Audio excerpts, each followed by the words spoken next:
صرف ایک مثال دو، یہ زمانہ تھا اشاعرہ کا اور دوران جبریہ، آپ کے 5ویں اور 6 امام نے کتنا کام کیا. کہتے ہیں جب یہ خلیفہ بنا، اس نے جو خطبہ دیا، اس نے اپنے زمانے میں امر بالمعروف پر پابندی لگائی.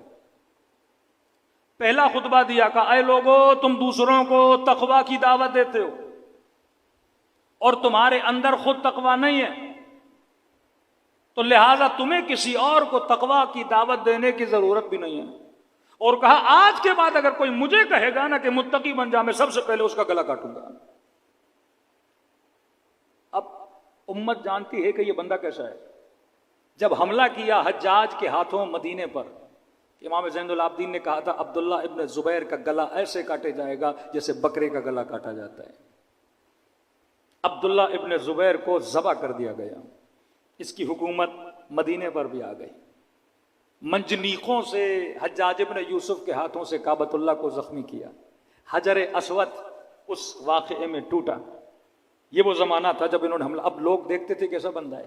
اپنے زمانوں میں انہوں نے امر بالمعروف کو منع کر دیا، کیونکہ امام حسین کے قیام کے محرکات کو آپ دیکھیں گے، پہلی بنیاد ہے لآمر بالمعروف وانہی عن المنکر. میں حسین کیسے دیکھوں کوئی شرابی رسول خدا کے ممبر پر بیٹھا ہے، کوئی فاسق و فاجر رسول خدا کے ممبر پر بیٹھا ہے. پہلی پابندی لگائی کہ قطعاً کبھی بھی کوئی بندہ امر بالمعروف اور نہی عن المنکر نہیں کرے گا.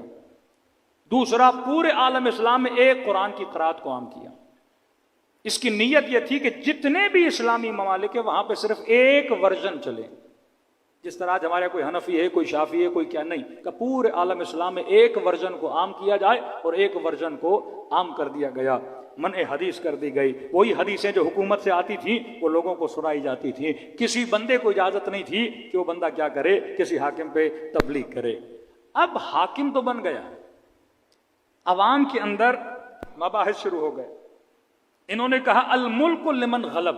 یہ ایک اصول بنایا انہوں نے کہ حکومت اس کی ہوگی، رسول خدا نے فرمایا حکومت اس کی ہوگی جو حکومت پر غالب آ جائے. اب حدیث کی لوگوں نے سمجھے مان لی. مسجدوں میں جب لوگ بیٹھتے تھے تو آپس میں بحث کرتے تھے، یہ کیسے ممکن ہے، اگر کوئی فاسق آ کر قبضہ کر لے تو کیا ہم نے اس کی اطاعت کرنی ہے؟ تو پھر انہوں نے دلیلیں دینا شروع کر دی. دلیل کیا کی؟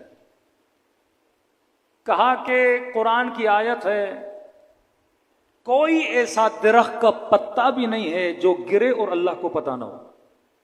ایسا ہے کہ نہیں؟ سب نے کہا.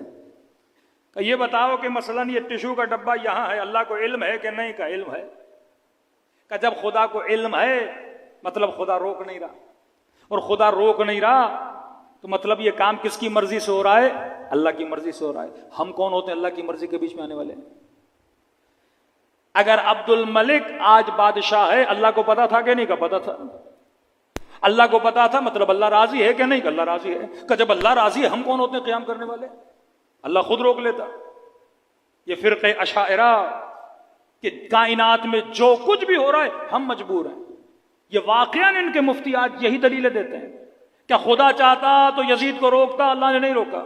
اللہ چاہتا حسین کو بچاتا؟ اللہ نے نہیں بچایا. لہٰذا اللہ راضی تھا. ہم کون ہوتے اللہ کی رضایت میں آنے والے؟ وہی جملہ کہ اللہ کی مرضی کسی نیک کو چاہے جہنم میں بھیج دے، وہ کسی بدکار کو چاہے جنت میں بھیج دے. ہم کچھ بھی نہیں ہوتے اللہ کے سامنے بات کرنے والے، اور ملک اس کا ہے جو غالب آ گیا. یہ سوچ کیوں بنی؟ کیونکہ برادران اہل سنت کے پاس خلیفے بنانے کا کوئی میکنزم نہیں ہے. پہلا خلیفہ بنا جناب ابو بکر. سقیفہ میں جھگڑا ہوا، جناب سعد زخمی ہوئے، کچھ بچ بھی کر کے انہوں نے خلیفہ بنایا، ایک امت کا حصہ بنا. کچھ لوگ مخالف بھی تھے، جس میں جنگ چلی، جنگیں جن کو جناب مالک ابن نویرہ جن کو مرتد بولا گیا. کچھ ایسے تھے جو ارتداد میں چلے کہ خلیفے کی مخالفت کرے. اب آپ کہتے ہو پاکستان میں وزیر اعظم کیسے بنے؟ ایک میکنزم ہے کہ ایم پی ایم این اے ہوں گے اور وہ ووٹ دیں گے، اور جو پارٹی اکثریت میں آئے گی وزیر بنائے گی. اب یہ ہے کہ امت کے پاس خلیفے بنانے کا میکنزم کیا ہے؟ شیعوں کے پاس تو ہے کہ خلیفہ کہاں سے تعین ہوتا ہے؟ اللہ کی طرف سے ہوتا ہے. پہلے خلیفے کو سقیفہ میں بنایا امت نے، سمجھو کچھ امت کے اکابر جمع ہوئے، پہلے خلیفے بن گئے. اب دوسرے خلیفے بھی اسی میکنزم میں بنتے، لیکن نہیں، دوسرے خلیفے کو پہلے نے بنایا. یعنی جناب عمر کو کس نے چنا؟ جناب ابابکر نے. میکینزم چینج ہو گیا. دوسرا میکینزم پچھلا خلیفہ اگلے خلیفے کو بنائے گا. تیسرے خلیفے کو پھر پچھلے نے نہیں بنایا, انہوں نے شورا بنا دی. 6 لوگوں کی شورا بنائی کا یہ چنیں گے کہ امت کا خلیفہ کون ہوگا. چوتھے خلیفے امیر المومنین, میکینزم ٹوٹل چینج ہو گیا, ڈیموکریسی آ گئی, امت کی اکثریت امیر المومنین کے دروازے پہ آ گئی, کل آپ کو خلیفہ بننا ہے. 5ویں خلیفے معاویہ ابن ابی سفیان, وہ تلوار کے زور پہ خلیفہ بنے. مطلب نہ امت بیچ میں, نہ پچھلے نے اوکے بولا, نہ ڈیموکریسی آئی, 5 ایسے بنے. اب 6 7 پہ چلے جائیں ان کا معاملہ. مطلب امت کے پاس کوئی میکینزم تھا ہی نہیں, تو انہوں نے کہا ہم کوئی میکینزم تو دینا. میکینزم کیا بنایا؟ الملک لمن غلب, حکومت اسی کی ہوگی جو غلبہ کر لے. 99 میں نواز شریف ماشاءاللہ لگا, حکومت کس کی؟ مشرف کی.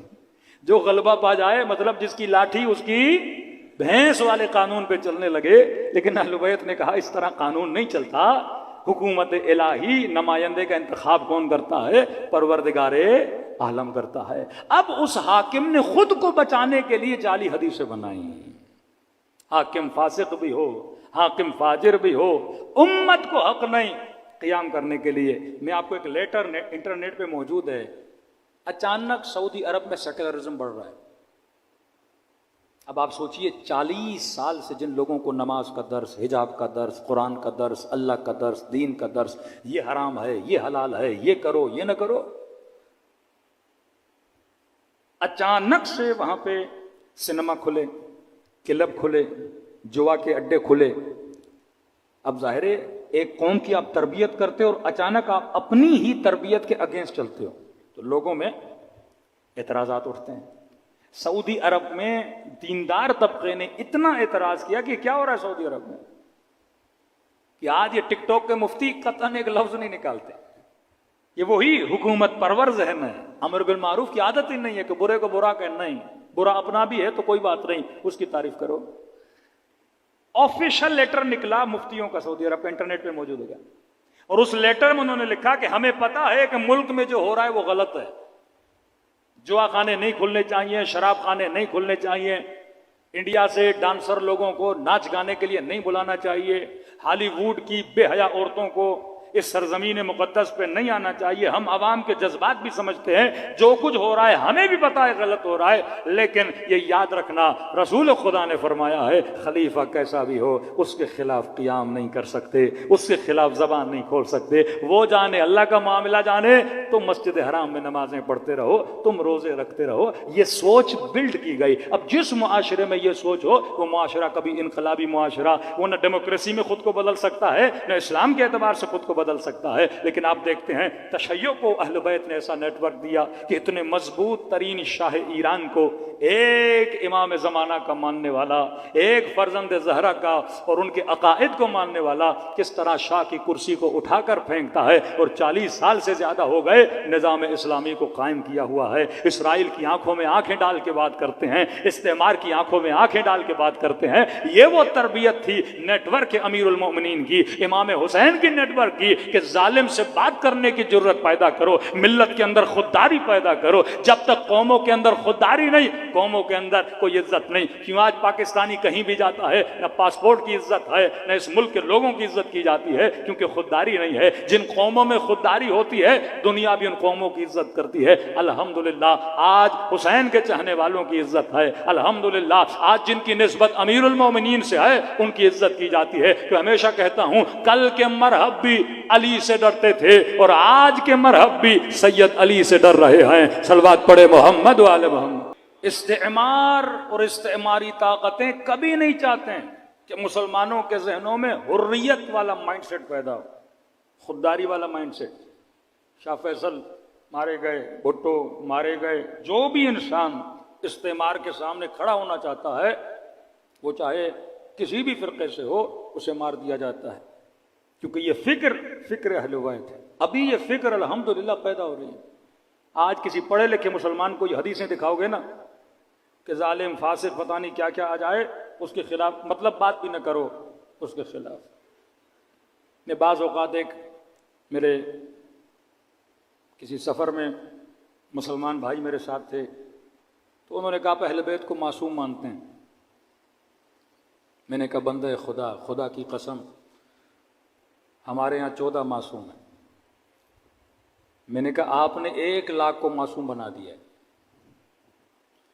ہمارے یہاں کتنے معصوم ہیں؟ 14۔ عدالت صحابہ کا کانسیپٹ کیا ہے؟ رسول کے 1 لاکھ صحابی تھے، کا 1 لاکھ کے 1 لاکھ معصوم۔ میں نے کہا ہمارے یہاں معصوم وہ ہو جس کو خدا نے یہ طاقت دی ہے کہ وہ گناہ نہیں کرتا، وہ معصوم۔ لیکن آپ کے یہاں یہ ہے کہ گناہ کرے بھی تب بھی معصوم ہے۔ یہ تو کمال کی تعریف ہے۔ ایک مصر کے عالم کہتے واقعا ہمارا عقیدہ شیعوں سے 2 قدم آگے۔ وہ تو کہتے ہیں علی بن ابی طالب معصوم ہے، مطلب علی گناہ نہیں کرتے۔ حسن ابن علی معصوم ہے، حسن گناہ نہیں کرتے۔ کہتے کوئی گناہ ہو تو ہمیں دکھاؤ۔ معصوم کا مطلب ہے اس کو اللہ نے صلاحیت دی ہے، گناہ کرتے نہیں۔ لیکن ہم نے کیا کیا کہ اگر گناہ کرے بھی تب بھی کہا وہ جنت جائے گا، ہمیں سوال کی بھی اجازت نہیں۔ یہ ہے ذہنوں کو قفل لگانے والی بات۔ لیکن آج نسلیں سوال کر رہی ہیں۔ جب انسان کا ذہن بیدار ہو جاتا ہے تو انسان سوال کرتا ہے۔ قرآن نے اصول بنا، ان اکرمکم عند اللہ اتقاکم۔ نوح کا بیٹا ہے، گناہ کرے گا، اللہ کہتے ہیں سزا ملے گی۔ آدم کا بیٹا حابیل و قابیل گناہ کرے گا، اللہ کہتا ہے سزا ملے گی۔ یعقوب کے بیٹے یوسف کے بھائی گناہ کریں گے، اللہ کہتا ہے توبہ کرنی پڑے گی۔ جس نے جہاں خطا کی کہا یہ مذہب اختیار ہے، یہاں پہ ہدایت کا راستہ بھی ہے، ضلالت کا راستہ بھی ہے۔ غیر المغضوب علیہم ولا الضالین، فرما صراط مستقیم پہ چلو۔ یہ پیغام پوری امت کے لیے ہے، اور یہ اینک لگا کے رکھو کہ واقعاً حق کیا ہے، باطل کیا ہے۔ صلوات پڑھے محمد و آل محمد۔